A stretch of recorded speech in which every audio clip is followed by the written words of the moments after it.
प्रश्नावली 3.2 का एक सवाल है, पहले का 5वां सवाल है। ठीक है, सवाल आपके सामने है और आपको प्रतिस्थापन विधि से हल करना है। ठीक है, प्रतिस्थापन विधि अपन देख चुके 2-3 सवाल सोल्व करके। यहाँ पे आपके इस सवाल को करने के लिए बहुत सारे तरीके होते हैं। ठीक है, अपन कोई एक तरीका देखते हैं। सबसे पहले यहाँ पे अगर रूट नहीं होता इन संख्याओं के ऊपर तो और ज्यादा आसान होता। ठीक है, मतलब करनी लगी रहती तो ऐसा ही अपना जो कैलकुलेशन होता है अपने को समझ में नहीं आता कि ज्यादा मतलब कॉम्प्लिकेटेड सा लगता है। ठीक है, तो अपन क्या करेंगे, कोशिश ये करते हैं कि सबसे पहले पहला तरीका देखते हैं, उसमें अपन क्या करेंगे, करनी को हटाने की कोशिश करते हैं। और करनी किस तरीके से हट सकती है, वर्ग करके वर्गमूल हट सकता है। ठीक है, पर क्या करना होगा कि पूरे इक्वेशन को वर्ग करना पड़ेगा। ठीक है, जैसे एक्चुअल में 0 का स्क्वायर तो 0 ही होगा। और फिर यहाँ पे ये करनी जो लगी हुई है वो करनी 2 पे है, मतलब x पे नहीं है। ठीक है, पर ये गुना में है तो इस पे भी वर्ग लगेगा और इस पे भी वर्ग लगेगा। ठीक है, तो हम यहाँ पे लिख देते हैं कि दोनों समीकरणों का वर्ग करने पर। ठीक है, पहली स्टेप होगी दोनों समीकरणों का वर्ग करने पर। ठीक है,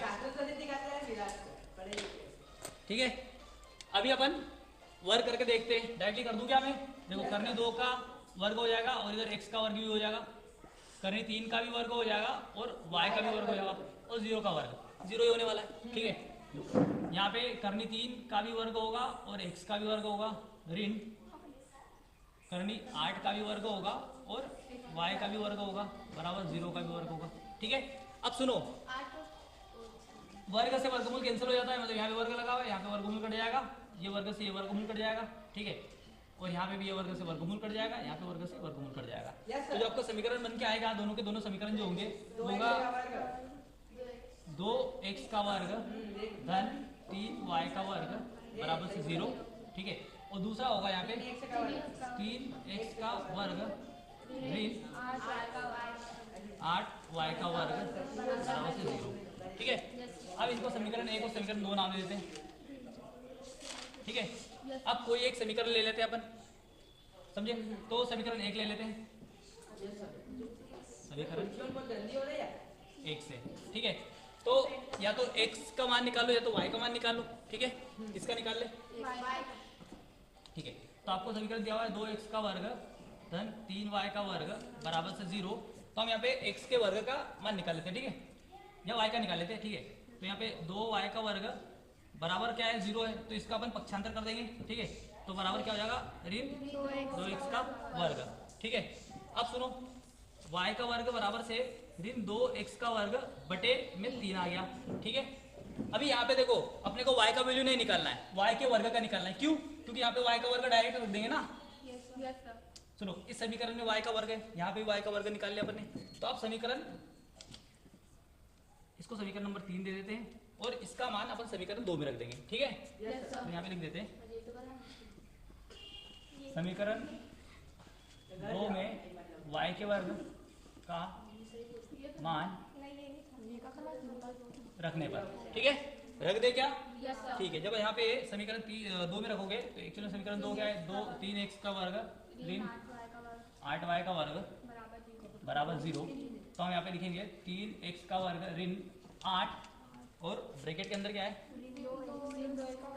2x का वर्ग बटे 3 बराबर से 0। ठीक है, सिंपल करते हैं इसको, ब्रैकेट को सोल्व करते हैं।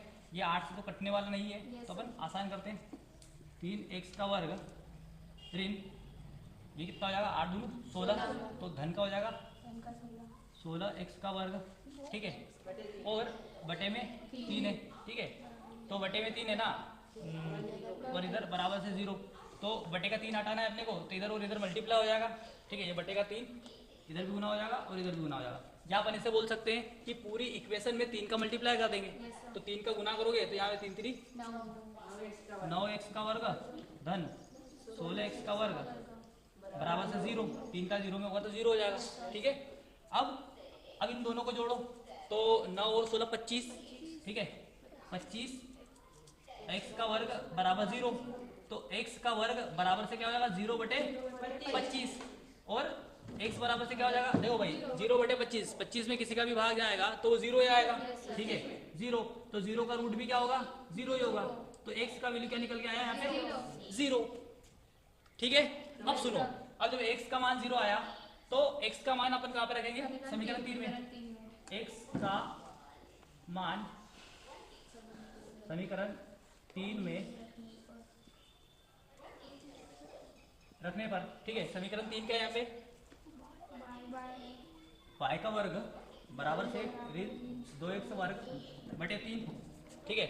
अब x का मान यहाँ पे 0 है तो y का वर्ग बराबर से ऋण 2 गुणित 0, 0 का वर्ग, तो ये भी पूरी टर्म 0 हो जाएगी, तो y का वर्ग बराबर से 0, अरे पूरा 0 हो गया ना भाई, पूरी टर्म 0 हो जाएगी, बटे में भी 0 है, ठीक है।